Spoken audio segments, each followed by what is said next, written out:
Up next, a moving tribute to fallen service members and the families left behind as the president honors their sacrifice and remembers the cost of service. And I heard he was an outstanding. They give me lists and they tell me about people. You know, they said that Jesse was outstanding, Janice. They have the word outstanding. Thank you for being here. Just before he went to Afghanistan in 2008, Jesse told his mother, "Mom, I want to go change the world and make it an even better place. I want to make it a better place, Mom." Just before his 30th birthday, even though he had the day off, Jesse volunteered to take the place of a fellow Marine and that of his brother-in-arms could be present for the birth of a daughter. That day, Jesse gave his life for our country. Jesse was struck down that day by helping somebody else. And Janice, I want to say America is a strong and free nation today because of people like your great son, and we want to thank you for being here. Thank you very much. I also want to express my love for the moms with us whose extraordinary heroes gave their lives in the terrorist attack at Abbey Gate in Afghanistan. I got to know you very well, very well. And these are phenomenal people. We went to a club I own in Bedminster, New Jersey, which is beautiful. They played music. They said, "Do you actually think he's coming out?" They said, "Yes." And I was going to do just to stop by and say hello. And we ended up listening to music for 4 hours on that beautiful night, looking at the sky, thinking about those wonderful people. Abbey Gate, very well known. Should have never happened. That should have never happened. That was incompetence by the Biden administration. So to Alice Lopez, you know that, right? Yeah, we know that. To Alicia Lopez and Paula Knaus, Self, Coral Persino, and to all of the Abbey Gate moms, we're thinking. Then he pivots to policy wins, highlighting the HALT Fentanyl Act, tax relief and school choice as pillars of his agenda to protect families. Thinking of you on this Mother's Day. And again, we had you to the White House. We had you to, I was over at a very beautiful cemetery, as beautiful as they can be, but, you know, it's a sad occasion. We went over and we paid our respects, but we lost great people that day. We shouldn't have lost any people that day. Gross incompetence.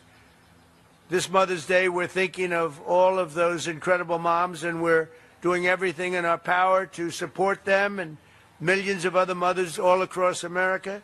And we're blessed to have many wonderful mothers serving in this administration, including Secretary of Agriculture, Brooke Rollins, who's doing a phenomenal job.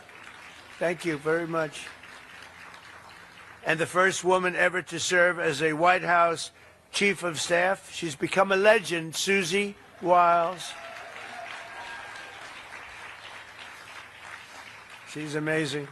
To help American families and mothers, we passed a great, big, beautiful bill, the largest tax cuts in American history.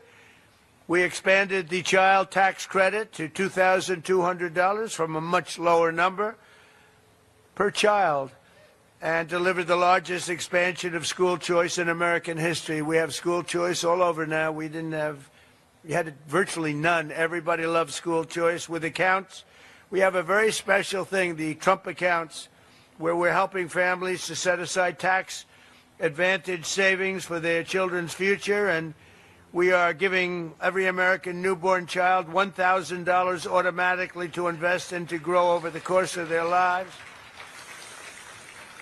And I want to thank the Dell family. It's a great family.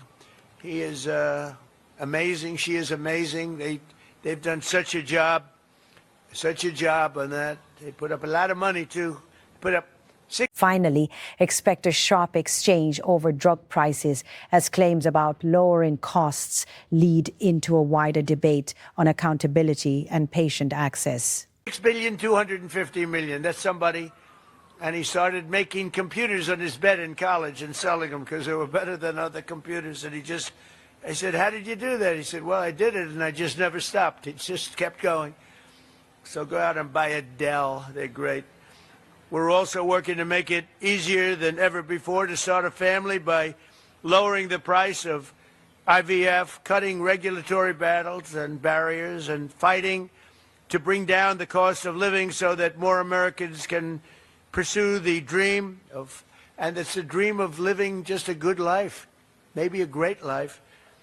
We cut drug prices now with the favored nations, most favored nations. We cut them by 70, 80, 90%. You could say 500%, 600, depending on the way you phrase the statement. But we now play, when I was here, this was a big ambition. Right at the beginning, I was able to cut them a little bit, but I didn't cut them. I cut them more than anybody else, which was a little bit, because for 28 years, drug prices and prescription drugs only went in one direction. And when I came back, we now did something that everybody said was impossible, favored nations. We had the highest drug prices in the world by far.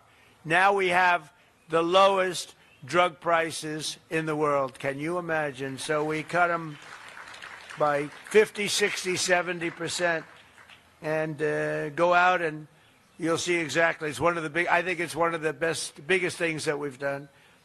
Drugs that were costing in London $10 for a pill would cost $130 for a pill in the United States. And now, if it's $10 or if it's $20, that's what we pay. We pay the lowest price anywhere in the world, so it's great. And the fake news doesn't want to write about it, but that's why I talk about it.